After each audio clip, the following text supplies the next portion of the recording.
Troisième conflit. C'est celui qui est le plus philosophique. C'est pour ça qu'il passe en dernier, parce qu'on a besoin de comprendre tout ce qui se joue autour de ça.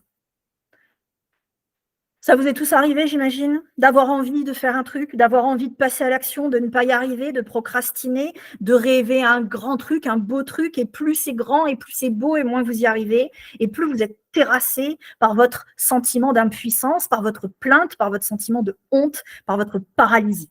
Et plus vous vous sentez mal, plus ensuite vous allez fantasmer votre projet et votre envie d'être reconnu à travers ça, et vous passez comme ça d'une espèce de griserie à l'idée de faire le truc formidable qui enfin va vous révéler et qui enfin va faire en sorte que vous soyez reconnu et que vous gagnez des sous. Bref, vous voulez être une rockstar. Caricature un peu, mais voyez l'idée.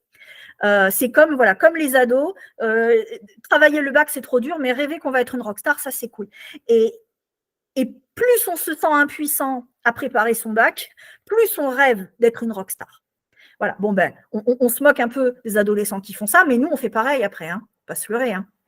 On joue aussi à ça, malheureusement. C'est un jeu dans le sens où c'est c'est une oscillation permanente entre je me sens impuissant, là tout de suite, maintenant, c'est insupportable, mais dans ma tête, il n'y a plus de limite.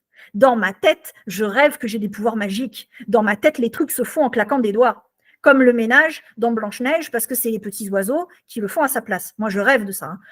J'ai pas, malheureusement. Mais il y a cette espèce de besoin de fantasmer aussi haut qu'on se sent écrasé par le réel. Et donc, ça crée en fait une espèce d'oscillation entre enthousiasme et désespoir. On est autant paralysé qu'ambitieux, et on s'agite, et on brasse de l'air, et on s'épuise, et on recommence tous les matins. Rachel me dit, c'est pas les oiseaux qui font ton ménage. Non, malheureusement, j'aimerais bien, mais j'ai pas. C'est un scandale, hein, c'est un scandale. Et donc, on recommence ça tous les matins, hein, à rêver du truc qu'on a envie de faire, et on n'arrive pas à poser le premier jalon, la première pierre. C'est épuisant.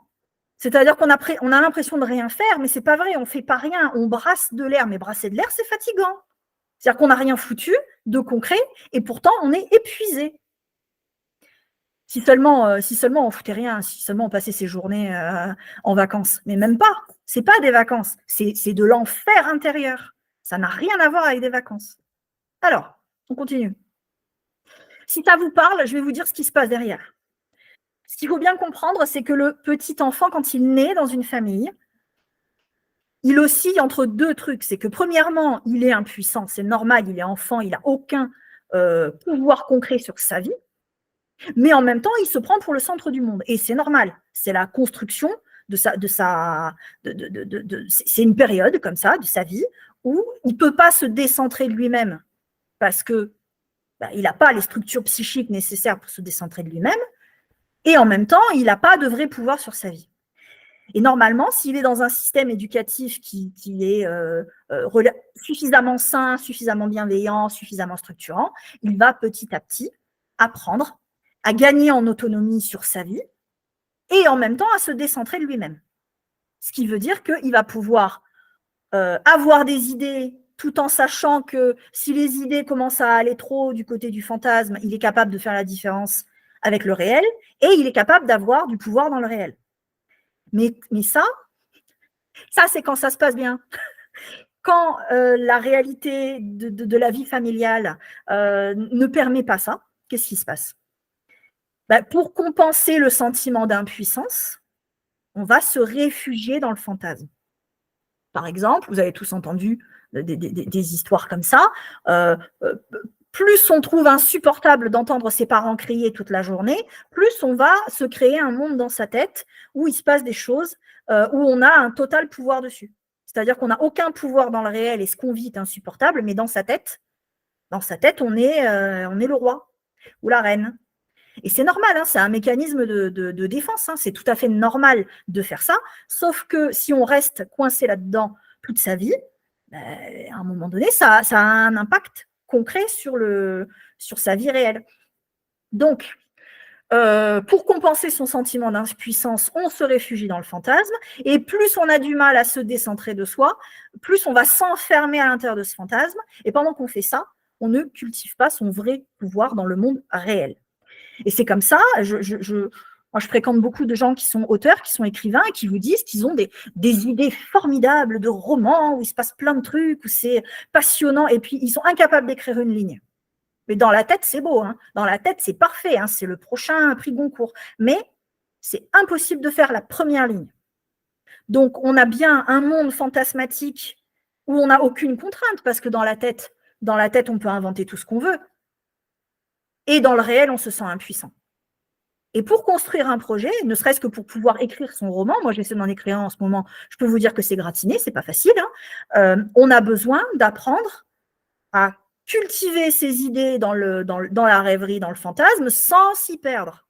Et on a besoin d'aller amener ça dans le réel sans se sentir écrasé par la contrainte. Quand on n'a pas appris ça depuis l'enfance, eh ben on rejoue ça dans sa vie professionnelle et ça a des conséquences lourdes. Est-ce le problème des HPI? Le HPI peut avoir un impact là-dessus, mais ça concerne aussi les gens qui ne sont pas HPI. Ça concerne toutes les personnes qui ont du mal à avoir du pouvoir sur le monde réel, pour tout un tas de raisons. On n'a pas besoin d'être HPI pour ça, mais c'est vrai que si on est HPI, on a tellement de capacité à se griser soi-même dans la tête que c'est plus dur, peut-être, comment dire,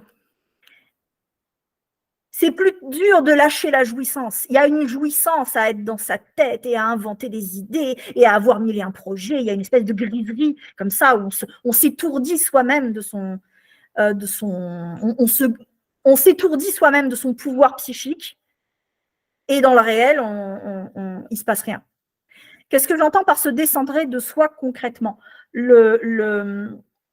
Se décentrer de soi, dans ce cas-là, ça va être capable de comprendre que les idées qu'on a dans la tête, ça doit rester à sa place. Qu'on n'ait pas ces idées et que toutes les idées qu'on n'est pas en mesure de faire passer à travers son corps pour qu'elles sortent par nos mains, c'est que du vent. Se décentrer de soi, c'est se décentrer de la jouissance à être tout puissant dans sa tête, tout en ne faisant rien de concret. Je ne sais pas si c'est plus clair comme ça.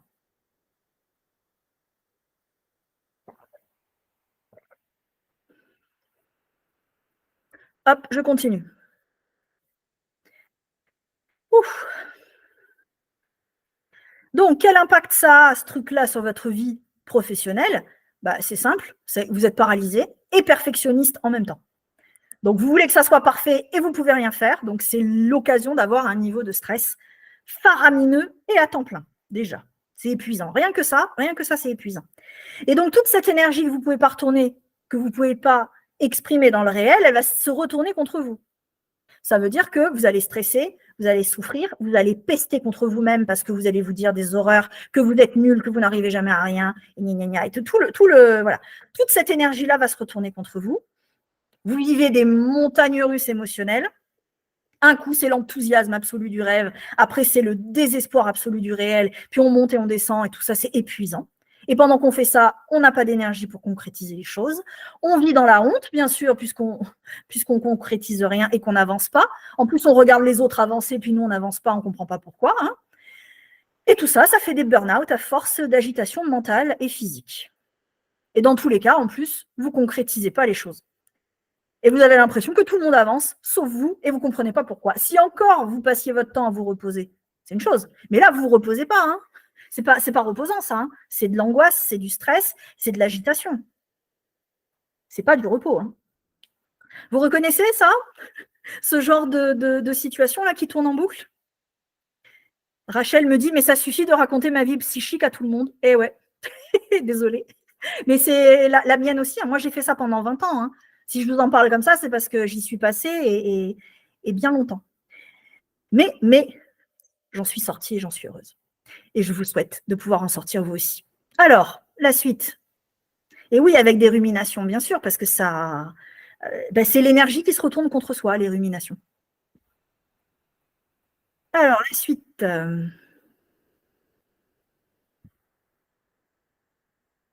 La suite, la suite. Alors, et donc là, on a ce qu'on appelle le conflit du pouvoir impossible à exprimer. C'est-à-dire que d'un côté, on se sent impuissant à influencer le réel. C'est ça, ne pas avoir de pouvoir, hein, c'est ne pas avoir de pouvoir sur sa vie et son environnement. Donc, on est écrasé par un monde de contraintes et de responsabilités tellement lourdes qu'on ne peut plus bouger. Et de l'autre, on est dans le fantasme de la toute-puissance. C'est-à-dire un monde imaginaire, sans contraintes, où la liberté à laquelle on rêve n'est qu'une illusion. C'est-à-dire que dans ma tête, je suis la reine, le monde entier est rempli de reconnaissance et d'admiration pour moi. Je veux écrire un roman, c'est facile et c'est sans effort et tout le monde trouve ça formidable. Bon, bref, c'est du délire, ça n'existe pas. Ça n'existe pas, mais quand ce qu'on vit est insupportable, quand on grandit dans un milieu extrêmement douloureux, mais heureusement qu'on a ça pour supporter. Parce que là, on se moque un peu, on se dit, ah là là, c'est des trucs c'est le gamin qui veut devenir une rockstar, c'est l'écrivain qui n'écrit pas, mais qui rêve de gagner des prix. Oui, mais c'est ça, fantasme de toute puissance comme l'enfant, exactement, c'est ça. Et ça nous renvoie à notre impuissance d'enfant, c'est-à-dire qu'on a 3 ans, on est complètement impuissant, mais on se croit le centre du monde. Donc, il y a bien un enjeu éducatif derrière. C'est l'éducation qui nous fait sortir de la toute-puissance normalement et qui nous rend vraiment puissants dans le réel. Et quand ça ne se passe pas bien, eh ben, on continue d'être coincé là-dedans, c'est-à-dire je suis impuissant, mais dans ma tête, je suis le roi ou la reine. Et qu'est-ce que je voulais dire? Oui, donc ce que je voulais vous dire, c'est qu'il n'y a pas à avoir honte de ça dans le sens où c'est une stratégie de défense et que si on est impuissant parce qu'on vit un truc horrible dans sa famille, dans son enfance. On a besoin de ça pour s'échapper. Et heureusement que le minot qui vit des trucs horribles chez lui, il peut fantasmer tout seul dans sa tête qu'un jour, il sera Mick Jagger. Heureusement, parce que sinon, il fait quoi? Il se jette par la fenêtre. Heureusement qu'il a ça.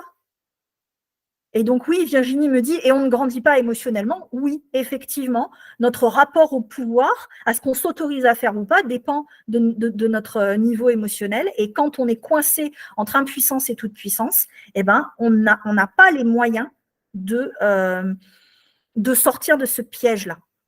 On est prisonnier de ses entraves d'un côté et on est prisonnier du fantasme de l'autre.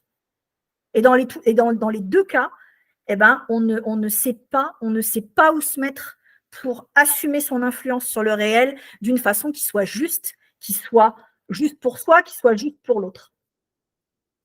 Et ça a effectivement des conséquences lourdes sur vos projets professionnels à long terme. Alors, comment on fait pour sortir de ça? Eh ben, on fait la danseuse étoile.